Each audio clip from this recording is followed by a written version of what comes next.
Apa jadinya kalau anak muda masih sekolah dicekik oleh oknum polisi arogan hanya karena tidak sengaja menyenggol motor oknum polisi saat di lampu merah? Polisi arogan ini apes. Ternyata anak muda ini adik seorang komandan Denjaka TNI AL. Assalamualaikum warahmatullahi wabarakatuh. Sebelum lanjut ke videonya, silakan tekan tombol like dan subscribe channel Story Kehidupan, serta tonton sampai akhir agar tidak ketinggalan cerita menarik lainnya. Sore itu, perempatan jalan di pusat kota dipenuhi suara klakson yang bersahutan dan deru mesin yang memekakan telinga. Kota ini tak pernah tidur, selalu bergerak, selalu sibuk. Di antara kerumunan yang tergesa-gesa, ada seorang anak muda bernama Bara. Seragam SMA Niha sudah kusut dan tas ranselnya terlihat berat. Bara mengendarai motor tuanya dengan hati-hati, berusaha menghindari keributan yang sudah menjadi ciri khas perempatan ini. Namun, nasib berkata lain. Sebuah motor besar tiba-tiba memotong jalurnya. Bara tak sempat mengerem. Motornya oleng dan menyenggol motor itu. Benturan keras terdengar, dan Bara langsung terjatuh. Ia segera bangkit, gemetar, dan meminta maaf. "Maaf, Bang, aku nggak sengaja," ucap Bara panik. Seorang pria muda berbadan tegap keluar dari balik motornya. Ia tidak mengenakan seragam, tetapi aura arogansi dan kekuasaannya begitu kental. Tanpa banyak bicara, ia mencengkeram kerah Bara dengan tangan. "Kek, sengaja atau tidak, kau sudah membuat motorku lecet," bentaknya dengan suara berat. Bara mencoba membela diri. "Aku sudah minta maaf, Bang. Aku akan ganti rugi," katanya lirih. "Ganti rugi? Kau pikir uangmu cukup?" Pria itu, yang kemudian dikenal sebagai Bagas, semakin mencengkeram kerah Bara. Bagas tidak hanya mencengkeram, ia juga mencekik Bara. Napas Bara tercekat, matanya membelalak, wajahnya mulai memucat. Kerumunan orang di sekitar mereka hanya bisa menatap, sebagian sibuk merekam kejadian itu. Mereka ketakutan, tidak berani membantu Bara. Sebuah video singkat diunggah ke media sosial. Oknum polisi cekik siswa SMA. Tak butuh waktu lama, video itu viral. Jutaan pasang mata menyaksikan Bara yang tak berdaya dicekik oleh pria yang seharusnya melindungi. Video itu akhirnya sampai ke tangan Kapten Rendra. Rendra, seorang komandan Denjaka, menatap layar ponselnya dengan tatapan kosong. Di layar itu, ia melihat adiknya, Bara, yang dicekik. Rendra, yang biasanya tenang dan terkendali, merasa jantungnya berdebar kencang. Ia mengepalkan tangan, buku-buku, jarinya memutih. "Bara," gumamnya, suaranya tercekat.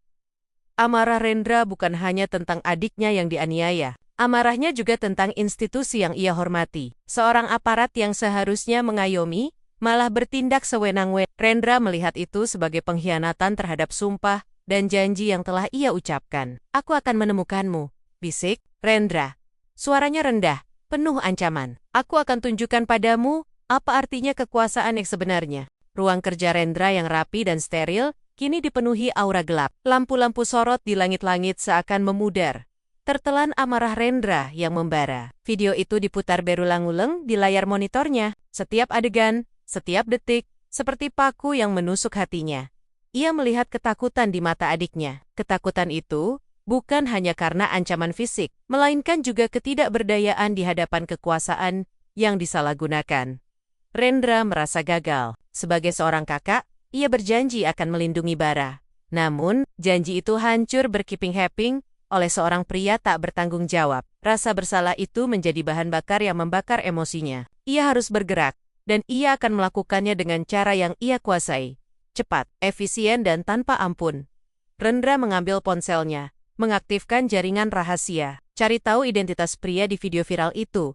Perintahnya kepada anak buahnya. Suaranya tenang, namun mengandung otoritas mutlak. "Aku mau nama lengkap, pangkat, unit, dan alamatnya, segera." Tidak butuh waktu lama, Rendra menerima balasan. Sebuah data lengkap muncul di layar monitornya. Nama, Bagas Adiwijaya. Pangkat, Bribda, unit, Satuan Reserse Kriminal. Alamat, Kemuning, sebuah gang di pinggiran kota. Rendra membaca data itu dengan mata menyipit. "Bagas Adiwijaya," gumamnya. Mengeja nama itu seolah nama itu adalah sebuah kutukan.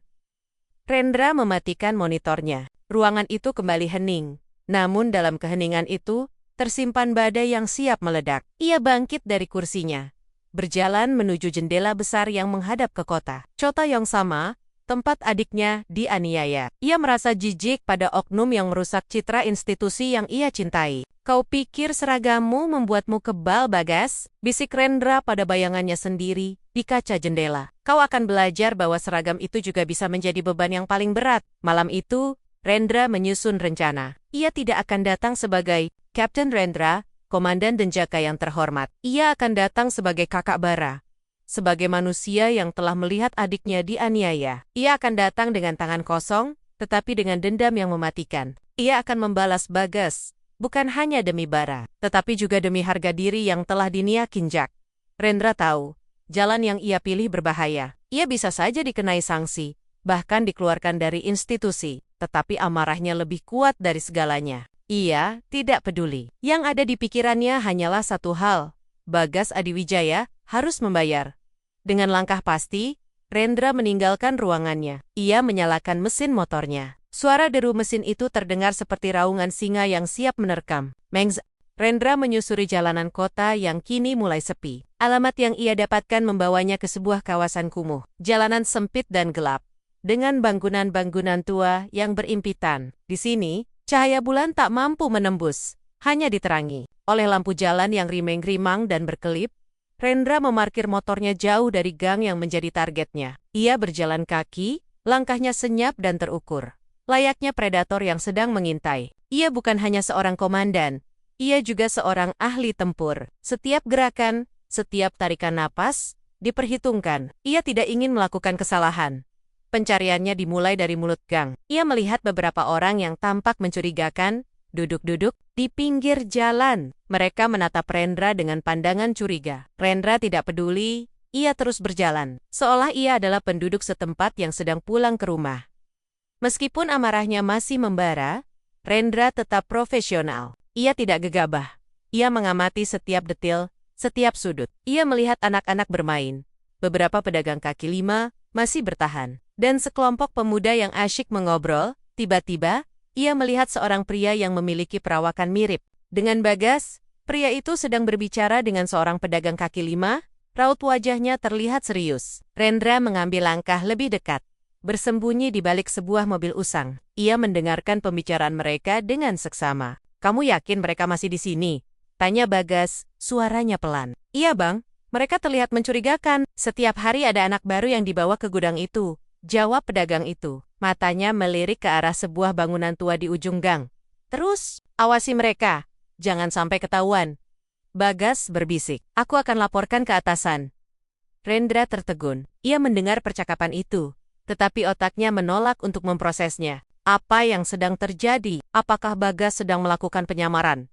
Apakah itu sebabnya ia berada di gang ini? Rendra merasa bingung. Amarah yang membara di dadanya mulai mereda, digantikan oleh rasa penasaran yang kuat. Ia memutuskan untuk tidak langsung berhadapan dengan Bagas. Ia akan mengikutinya, mencari tahu apa yang sebenarnya terjadi.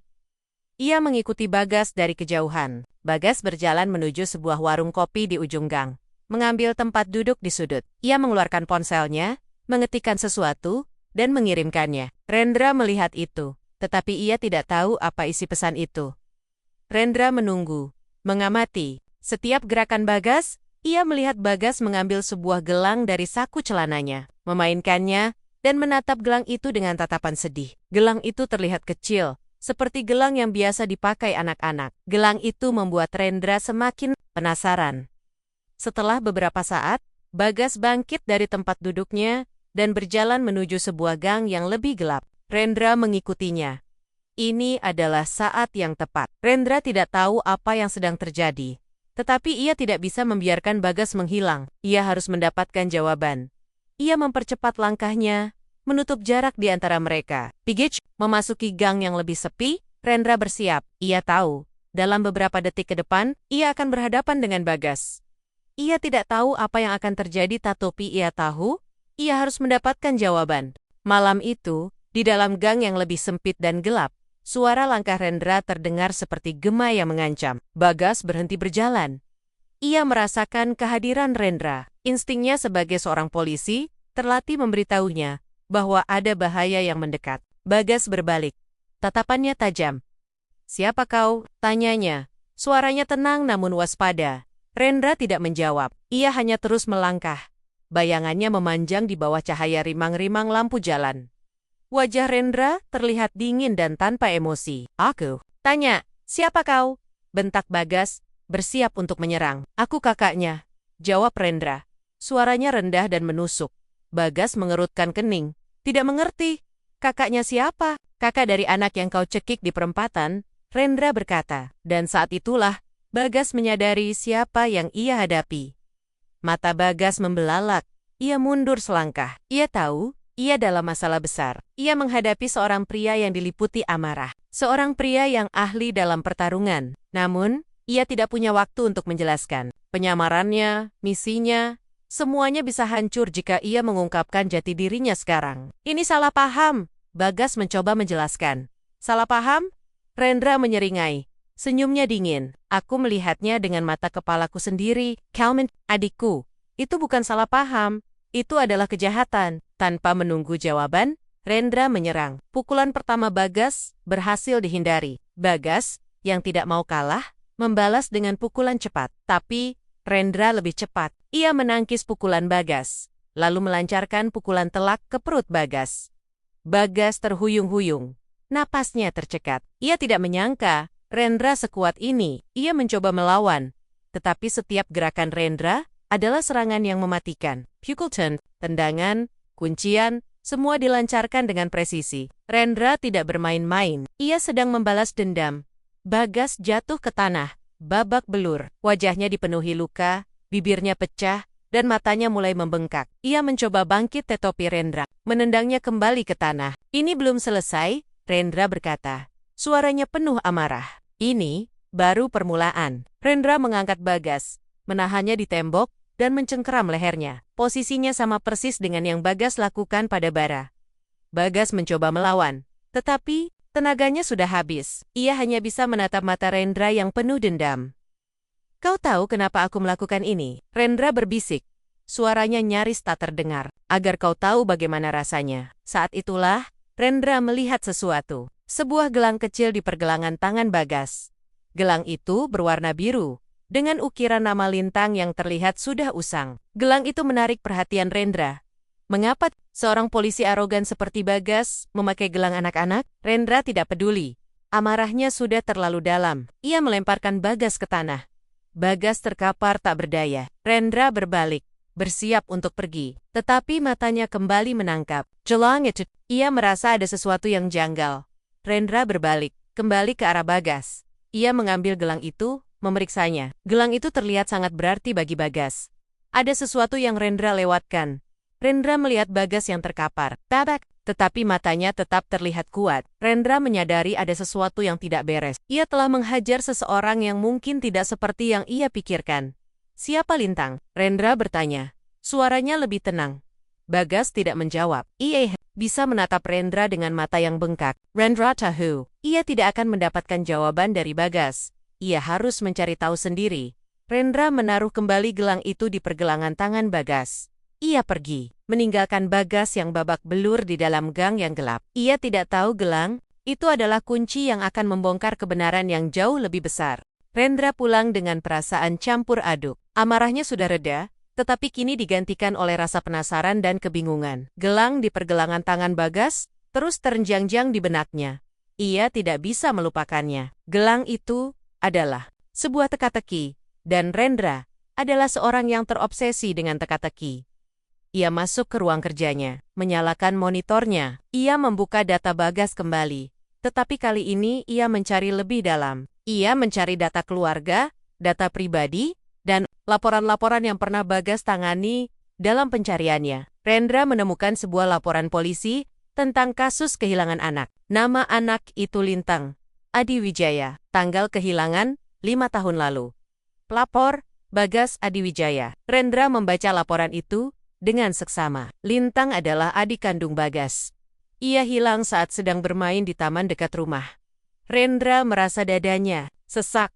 Ia telah menghajar seorang pria yang sedang mencari adiknya sendiri. Amarahnya seketika lenyap, digantikan oleh rasa bersalah yang menggerogoti. Ia telah salah menilai. Ia telah bertindak berdasarkan emosi, bukan fakta. Bodoh! Gumam Rendra, memukul meja kerjanya dengan frustrasi. Ia kembali membaca laporan itu. Ia menemukan beberapa detail yang janggal. Lintang hilang di dekat sebuah perempatan yang sama dengan tempat kejadian perkara antara Bagas dan Bara. Rendra mulai melihat benang merahnya. Ia mengingat percakapan Bagas dengan pedagang kaki lima.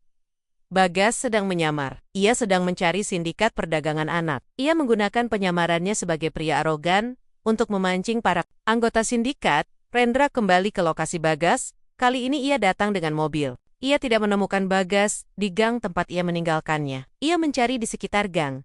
Bertanya pada beberapa orang. Tidak ada yang melihat Bagas. Rendra mulai panik. Ia merasa bertanggung jawab. Ia kembali ke gang itu. Dan kali ini, ia melihat sebuah jejak darah. Jejak itu membawanya ke sebuah bangunan tua di ujung gang. Bangunan itu terlihat usang dan tidak terawat. Rendra masuk. Langkahnya hati-hati. Di dalam, ia menemukan Bagas. Bagas terkapar di lantai, tidak sadarkan diri. Luka-luka di wajahnya semakin parah. Dan ia terlihat sangat lemah. Bagas, Rendra berbisik, berlutut di sampingnya. Rendra melihat pergelangan tangan Bagas, gelang lintang. Masih ada di sana. Rendra mengambil tangan Bagas, merasakan denyut nadinya yang lemah. Ia segera mengambil ponselnya, memanggil ambulans, dan membawa Bagas ke markas Denjaka untuk mendapatkan perawatan yang lebih baik di dalam mobil. Rendra menatap wajah Bagas yang bengkak. Ia merasa jijik pada dirinya sendiri. Ia telah menghajar seorang pahlawan, seorang polisi yang berjuang untuk kebenaran. Ia telah membalas dendam pada orang yang salah. Aku minta maaf, bisik Rendra. Aku berjanji, aku akan membantumu. Aku akan menemukan adikmu. Bagas terbangun di sebuah ruangan yang bersih dan steril. Ia mencoba bangkit, tetapi rasa sakit di sekujur tubuhnya membuatnya menyerah. Ia melihat ke sekeliling, dan ia melihat Rendra duduk di kursi, menatapnya dengan tatapan yang sulit diartikan. Kenapa? Aku ada di sini, tanya Bagas. Suaranya serak. Kau pingsan di sebuah gudang tua. Jawab Rendra. Aku yang membawamu ke sini. Ini markas Denjaka. Bagas terkejut. Markas Denjaka. Jadi, kau seorang komandan? Rendra mengangguk. Ya, aku juga kakak dari anak yang kau cekik. Bagas terdiam. Ia menundukkan kepalanya, merasa malu dan bersalah. Maafkan aku, bisiknya. Seharusnya aku yang minta maaf, kata Rendra. Aku telah menghajarmu. Aku tidak tahu apa yang sebenarnya terjadi. Bagas menatap Rendra. Matanya penuh tanda tanya. Apa yang kau tahu? Aku tahu tentang Lintang. Jawab Rendra. Aku tahu kau sedang menyamar untuk membongkar sindikat perdagangan manusia. Bagas tertegun. Bagaimana kau tahu? Rendra menunjukkan gelang lintang di tangannya. Gelang ini membawaku pada kebenaran. Aku membaca laporannya. Aku melihatmu berbicara dengan pedagang kaki lima. Bagas menundukkan kepalanya lagi. Ia menceritakan semuanya. Tentang lintang yang hilang. Tentang ia yang bersumpah akan menemukannya. Tentang penyamarannya. Dan tentang sindikat perdagangan manusia yang licin dan kejam. Aku berpura-pura menjadi arogan untuk menarik perhatian mereka. Bagas menjelaskan. Salah satu anggota mereka adalah pedagang kaki lima di perempatan itu. Ia menyamar untuk mengawasi siapapun yang mencurigakan. Aku harus membuatnya percaya bahwa aku adalah seseorang yang tak akan mengganggu mereka. Dan kecelakaan dengan adikku, itu adalah kesempatan bagiku. Bagas melanjutkan. Aku membuat keributan besar. Aku tahu video itu akan viral. Aku berharap, dengan begitu, aku bisa menarik perhatian media dan mengganggu operasi mereka. Aku ingin mereka berpikir bahwa aku adalah orang yang gila kekuasaan, bukan seorang polisi yang sedang menyamar. Rendra mendengarkan dengan seksama. Ia merasa semakin bersalah. Ia telah menghakimi Bagas. Bertindak berdasarkan emosi. Ia telah salah. Aku minta maaf Bagas. Rendra berkata, suaranya tulus. Aku bersumpah, aku akan membantumu. Kita akan menemukan Lintang. Bagas menatap Rendra. Ia melihat ketulusan di mata Rendra. Ia melihat seorang komandan Denjaka yang memiliki hati. Ia mengangguk. Terima kasih, bisiknya. Aku butuh bantuan. Sindikat ini terlalu kuat. Kita akan hancurkan mereka. Rendra berjanji. Bersama-sama, Rendra dan Bagas menatap satu sama lain. Mereka yang awalnya adalah musuh, kini menjadi sekutu. Dendam telah digantikan oleh tujuan yang sama, menemukan Lintang dan membongkar sindikat perdagangan manusia. Di markas Denjaka, Rendra dan Bagas merancang strategi. Mereka duduk di depan layar monitor besar, dengan peta kota yang menyala terang. Titik-titik merah dan biru menandai lokasi-lokasi yang dicurigai sebagai sarang sindikat. Sindikat ini sangat terorganisir, Bagas menjelaskan, menunjuk pada beberapa titik merah. Mereka beroperasi dengan sistem sel. Setiap sel tidak tahu identitas sel lain. Ini membuat mereka sulit dilacak. Tapi kita punya satu celah. Rendra menunjuk pada titik biru di peta. Pedagang kaki lima itu, ia adalah satu-satunya jembatan antara dunia luar dan sindikat. Ia adalah sumber informasi kita. Bagas mengangguk. Benar, tapi ia sangat licin. Ia tidak akan membuka mulut, kecuali kita menggunakan taktik yang tepat.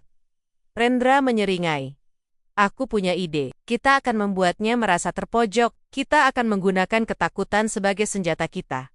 Mereka menyusun rencana yang rumit. Rendra akan menggunakan koneksi Denjaka untuk mengawasi setiap pergerakan pedagang kaki lima itu. Sementara itu, Bagas akan kembali menyamar. Kali ini, ia akan berpura-pura menjadi seorang polisi yang sedang dalam pelarian, dikejar oleh Rendra. Aku akan membuat cerita bahwa aku telah membocorkan identitasmu.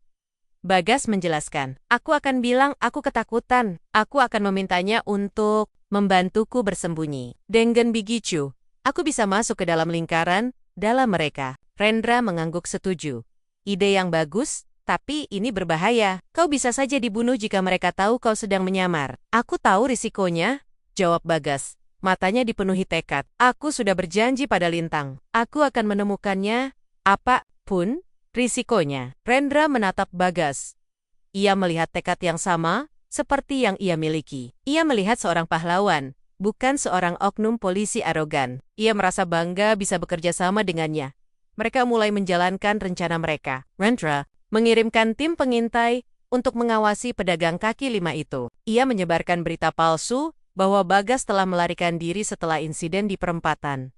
Berita itu menyebar dengan cepat. Pedagang kaki lima itu panik. Ia melihat Bagas yang babak belur, bersembunyi di gang. Ia merasa kasihan, tetapi juga takut. Apa yang terjadi padamu? Tanyanya. Bagas menceritakan cerita palsu yang telah ia susun. Ia bilang Rendra, seorang komandan Denjaka, sedang memburunya. Ia bilang, ia telah membocorkan semua rahasia sindikat. Ia bilang, ia butuh bantuan. Pedagang kaki lima itu panik. Ia tidak tahu apa yang harus dilakukan. Ia menghubungi atasannya. Ia menceritakan tentang Bagas yang ketakutan.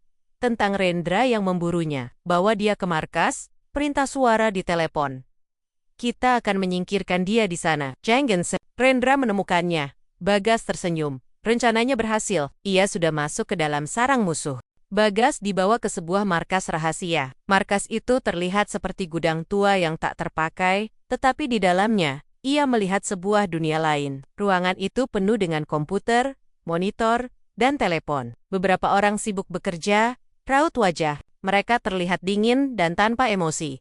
Bagas dipertemukan dengan bos sindikat, seorang pria tua yang terlihat ramah tetapi memiliki mata yang dingin. Bos itu, yang bernama Herman, menyambut Bagas dengan senyum palsu. Jadi, kau yang membiarkan rahasia kami terbongkar? Tanyanya. Suaranya tenang. Tidak, Pak. Jawab Bagas. Suaranya gemetar. Aku tidak tahu apa yang aku katakan. Aku ketakutan. Aku dikejar oleh seorang komandan Denjaka. Seorang komandan Denjaka? Menarik. Herman menyeringai. Apa yang ia ketahui? Ia tahu tentang pedagang kaki lima itu. Bagas berbohong. Ia tahu tentang sistem sel kita. Ia tahu semuanya. Herman terdiam. Ia menatap Bagas dengan mata menyipit. Ia tidak percaya pada Bagas. Apa yang membuatmu berpikir, aku akan percaya padamu? Herman bertanya. Aku punya buktinya. Jawab Bagas. Aku merekam semuanya. Aku tahu lokasi gudang lain. Aku tahu semuanya. Herman tersenyum. Kau terlalu bodoh, nak. Herman memberi isyarat. Dua orang anak buahnya mendekati Bagas. Mereka memegang pisau. Bagas tahu ia dalam bahaya. Ia harus bertindak. Bagas mengeluarkan pisau lipat yang ia sembunyikan di dalam sepatu botnya. Ia melawan. Ia menusuk salah satu anak buah Herman, lalu menendang yang lain. Ia melarikan diri, berlari secepat yang ia bisa. Ia tidak tahu Herman telah memasang pelacak di tubuhnya. Herman hanya tersenyum, menunggu. Tangkap dia hidup-hidup. Perintahnya. Ia tahu terlalu banyak. Bagas berlari ke arah yang telah ia rencanakan dengan Rendra. Ia berlari ke sebuah bangunan tua di pinggir kota. Rendra dan timnya sudah menunggu di sana. Rendra melihat Bagas berlari dengan panik. Ia segera memberi isyarat kepada timnya. Bersembunyi di balik semak-semak, menunggu para pengejar Bagas. Para pengejar itu datang. Mereka terlihat marah dan frustrasi. Rendra dan timnya menyerang. Pertarungan pecah. Rendra, dengan keahlian tempurnya, melumpuhkan para pengejar dengan cepat. Kau baik-baik saja? Rendra bertanya pada Bagas. Bagas mengangguk. Napasnya tersengal-sengal. Kita harus cepat. Mereka akan segera tahu kita bersekutu. Aku tahu. Rendra menjawab. Sekarang, beritahu aku, di mana Lintang? Di markas utama? Bagas menjawab. Mereka akan membawanya ke kapal malam ini. Baik, Rendra berkata. Kita akan bergerak. Kita akan menyelamatkannya. Rendra dan Bagas memimpin tim gabungan. Mereka bergerak menuju pelabuhan, tempat kapal sindikat akan berlayar. Malam itu, pelabuhan terlihat sepi dan gelap. Hanya ada beberapa lampu yang menyala, menerangi kapal-kapal kargo yang sedang bersandar. Mereka menyusup ke dalam kapal sindikat. Kapal itu terlihat tua dan usang. Di dalamnya, mereka menemukan beberapa anak-anak yang terkurung di dalam sebuah ruangan. Anak-anak itu terlihat ketakutan dan kelaparan. Bagas melihat ke sekeliling, mencari Lintang. Ia melihat seorang anak perempuan yang sedang duduk di sudut ruangan, memeluk lututnya. Anak perempuan itu memakai gelang biru yang sama dengan Bagas. Lintang! Lintang! Bagas berbisik, mendekatinya. Lintang mendongak. Matanya membelalak. Ia melihat Bagas, kakaknya. Ia tidak bisa berkata-kata. Ia hanya bisa menangis. Aku di sini, Lintang. Bagas memeluknya. Aku akan membawamu pulang. Tiba-tiba, sirena kapal berbunyi. Mereka ketahuan. Herman dan anak buahnya menyerbu masuk. Pertarungan pecah. Rendra, dengan keahlian tempurnya, melawan Herman dan anak buahnya. Bagas melindungi Lintang dan anak-anak lainnya. Ia bertarung dengan berani.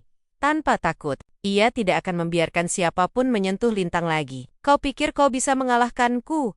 Herman menyeringai. Aku memiliki puluhan anak buah.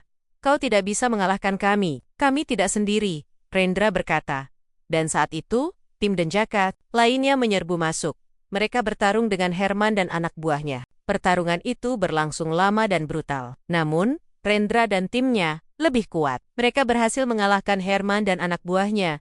Herman, yang terluka parah, mencoba melarikan diri, tetapi Rendra menangkapnya. Kau tidak akan kemana-mana. Rendra berkata. Herman ditangkap. Anak buahnya dilumpuhkan. Anak-anak diselamatkan. Lintang yang ketakutan dipeluk oleh Bagas. Aku takut, Kak, bisiknya. Aku di sini, Lintang. Bagas memeluknya erat. Tidak ada yang akan menyakitimu lagi. Rendra melihat adegan itu. Ia merasa hatinya menghangat. Ia telah membantu Bagas. Ia telah membantu seorang pahlawan. Seminggu kemudian, berita tentang sindikat perdagangan manusia yang hancur tersebar luas. Herman dan anak buahnya diadili. Dan anak-anak yang diselamatkan dikembalikan kepada keluarga mereka. Lintang, yang masih trauma, mendapatkan perawatan psikologis. Bagas tidak pernah meninggalkan sisinya. Ia membawanya pulang, kembali ke rumah mereka. Rendra dan Bagas bertemu di sebuah kafe. Mereka duduk di sudut, jauh dari keramaian. Rendra melihat Bagas. Ia tidak lagi melihat seorang oknum polisi arogan. Ia melihat seorang pahlawan. Aku ingin minta maaf lagi, Rendra berkata. Aku telah salah menilai. Tidak apa-apa, Bagas tersenyum. Kau tidak tahu yang sebenarnya. Aku juga tidak bisa menyalahkanmu. Kau adalah pahlawan. Bagas, Rendra berkata. Suaranya tulus. Kau adalah kebanggaan institusi kita. Bagas tersenyum. Aku hanya melakukan tugasku. Mereka berbicara tentang banyak hal. Mereka menemukan persahabatan yang tak terduga. Mereka yang awalnya adalah musuh, kini menjadi saudara. Aku harus kembali ke Denjaka. Rendra berkata. Tetapi kita akan tetap berhubungan. Tentu. Bagas mengangguk. Terima kasih, Rendra. Terima kasih untuk semuanya. Tidak ada yang perlu berterima kasih. Rendra menjawab. Kita melakukannya bersama. Rendra dan Bagas berpisah. Rendra kembali ke Denjaka. Kembali ke kehidupannya sebagai komandan. Bagas kembali ke kehidupannya sebagai polisi. Dan sebagai kakak. Lintang. Mereka berdua telah belajar banyak dari pengalaman ini. Rendra belajar untuk tidak menghakimi. Dan Bagas belajar untuk tidak menyembunyikan kebenaran. Mereka berdua menemukan keberanian dan kekuatan yang tak terduga dalam diri mereka. Kisah mereka adalah kisah tentang dendam yang berubah menjadi persahabatan. Tentang kebenaran yang tersembunyi dan tentang keberanian yang tak terduga. Ini adalah kisah tentang dua pahlawan yang diikat oleh satu insiden dan disatukan oleh satu tujuan: keadilan.